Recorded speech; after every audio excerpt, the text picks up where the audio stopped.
back to the show. Make sure you get some swag at our swag shop.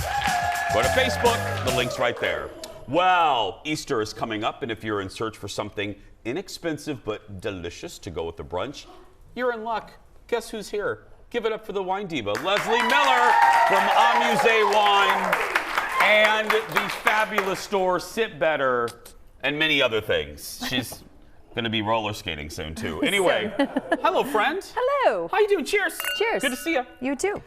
So this is all your Easter spring recommendations. Yeah, well, I wanted to show people that they can really, truly get great quality bubbles for $15 and under, $20 and under. You can really get some bangers here for a great price. And this is one of the, I love when you say that, because I think, again, people have this perception that, oh, if I don't spend $60, if I don't spend $70, I can't get a good a bottle of wine. That is just not, or bubbles, just not true. Not true at all. Okay. In fact, a lot of people go towards the huge brands like Cook's or Andre to sort of fetch, bubbles because they think that that's the only way they can get a great price, and that's not true. That's not true, and we're going to prove it right here. You can still support all these little tiny farmers. Okay, where are we going? Well, support the tiny farmers. Support the tiny farmers. So we're going to start with what I call the big pizza. This is Piazza Grande, and this is always... Any relation to Ariana? Ariana. Mocha Latte Grande. Sorry, what's it called? Oh, I like that label. Piazza Grande. Piazza Grande, okay. Yes, it is a drier, so I brought a little bubble bath here for us today. A little... Is that from your house? Did you pull that from your bathroom? It is. I was like, this is so cute. It's so cute. I'm going to put a dog in there. Yeah. So this is a great little dry Lambrusco. This is a Lambrusco. Yes. Okay. So even if you're doing, it's brunch season, so this is so great for easy brunch. Great with I don't know, bacon, ham, waffles, but also it's really great with pizza. Speaking of the big pizza. I enjoy this. Yeah. Let me tell you. My voice went down. I enjoy this. And it's $13. I enjoy that. Isn't it awesome? I love this wine. I'll tell you. No, this is real good, Leslie. Next time I come to your store, remind me that I like this one. Okay. Yeah. Anytime you bring this to an event, people just love it. Now, cava is one of those, I think, misconstrued sort of areas of the store as well, because cava is that from the middle Spain. One? Yep. Okay. Now, Masfi, also smaller, but they produce a rosé and they produce a white. Now, cava tends to be a little bit more on the saltier side, a little bit more like acid sort of popping here, lemony, bright, really fresh. What is cava? Is that the region? Cava is the region, yes, and Peneda is made inside of Peneda, Spain. There's three wacky grapes. I'm learning slowly. Okay. There's three grapes that make up this area. But cava as a style tends to be a little bit leaner, fresher, brighter, crisper. Crisper is what I was going to use. A little less sweet too. Yeah, 100% dry. I mean, it has that really fresh, bright sort of note to it. I enjoy it. It's the middle one, the middle label, everybody, right there. That's this the one you want right there. Yes.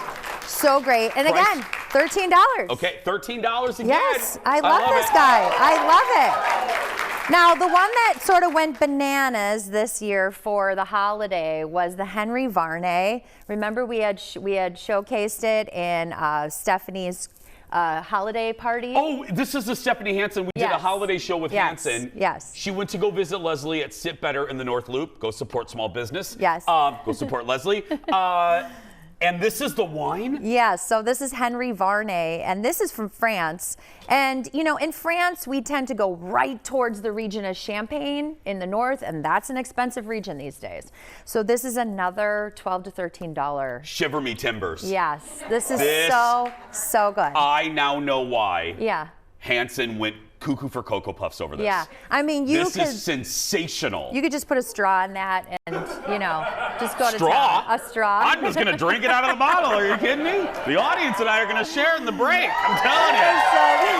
No, all theatrics aside, get thee to the store and get that. This is such a good bottle. That is tremendous. The Henry Varney, it's a combination of grapes, Cab Franc, Syrah, Pinot d'Ani, but it's from the Loire Valley, and I just love it. So good. Now, if you're still working in like the under $20 range, these are obviously under 15, but you know, everybody loves a dry, sparkling Riesling, and this style from Germany is called Sekt, S-E-K-T, and Sekt ends up being like those rounder honeyed notes, but again, it's dry, so it's perfect with a smorgasbord. Cheese, charcuterie. Smorgasbord. I don't love Riesling. I do enjoy this. Yeah, I like that.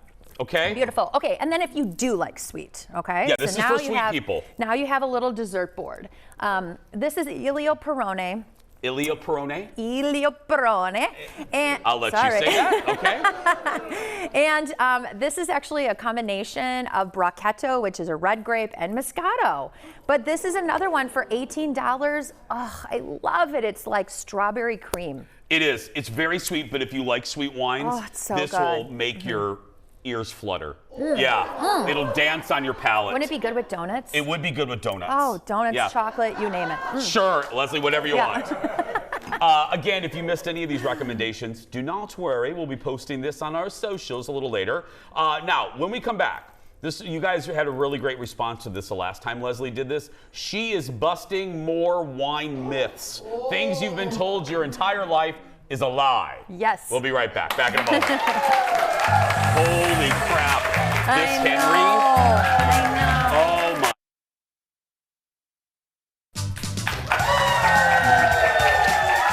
Welcome back.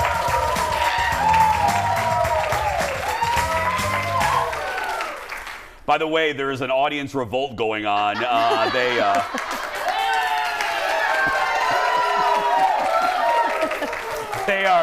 They are not happy with Leslie, and they're certainly not happy with me because they can't have any wine. So, you know, I know. Look, I know. Look, if HR wasn't here, I would give it to you. But anyway, hey, Leslee Miller is back, and it's time to continue our series, Wine Myths Exposed. That's right, and it's as dramatic as you think it is. Okay, let's start with this first one. Sulfites in wine. Talk to me. This is the most frequently asked question that I get every single night. This is such a myth. People say, I can't drink wine because of the sulfites in wine. I'm sure you've heard it. You know what? There's more sulfites literally in things that you would eat, French fries, dried fruits, cheeses, charcuteries, things like that, than there are in an entire bottle of wine. You are not allergic to sulfites. If you are 1% of the world's population. World's population. Very special. And it's real. It's real. You would be asthmatic. You'd have skin rashes to food. There would be so many severe things going on with your health. Because people go, oh, it gives me a headache. Yes, and this is not true. A lot of times you have to think about the dehydration of alcohol.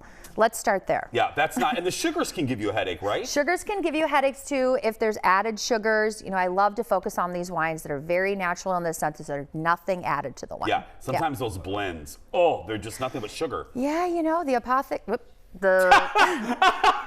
those wines, they're just a little bit more problematic, maybe. God, I love you. I love you so much. Okay, number 2 myth. Silver spoon in champagne, putting a silver spoon upside down in your inside your champagne bottle will keep the bubbles or fizz in your wine until the next day. This is such an old school hospitality trick that people used to say, you know, you open a bottle of bubbly, obviously the cork doesn't fit back in, throw a spoon upside down and your bubbles will stay. Stanford busted this myth, people. Stop it. Just stop. Stop it. Stop it. Just drink all of it.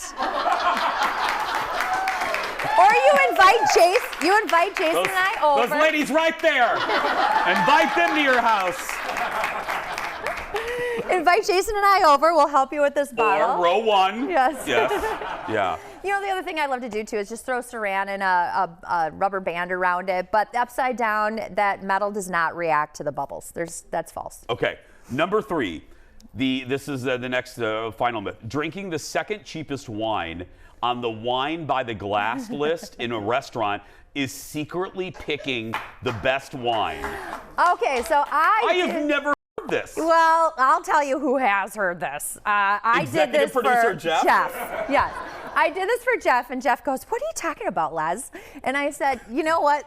There's no real like formula that a wine director puts together that says, okay, I'm gonna secretly put the best wine at the cheapest or second cheapest. So you know what? Just go for it. But go to a place that you trust, that you think that would actually deliver a great product for what you like." Wait a minute. So Jeff is saying that the second wine is secretly the best wine. He says. No, what? No, he says, well, you don't want to pick the cheapest, Les, because then you don't want to be cheap, right? Oh. So you got to pick the second cheapest. Oh, so the second, because you don't want to be that person. You don't want to be that person. Could I have the Boone's Farm, please? Yeah. Jeff. Oh, Jeff. Nope, that's not it. When Jeff goes to Chili's, that's what he orders. That's right. So that is false. But you know what? Ask questions when you head to a restaurant, and really focus on what you like and and give them a price point. Say, I want to spend, $8 a glass. Exactly. It's a good restaurant, they'll tell you. Give it up for Leslie, everybody, for more information. Go to AmusewIne.com, and like I said, stop by Leslie's Wine Shop in the North Loop. Better, it's fabulous. You may see me there. We'll be right back after this. Stay with us. My husband reminds me that you bought a case of that wine. Yeah.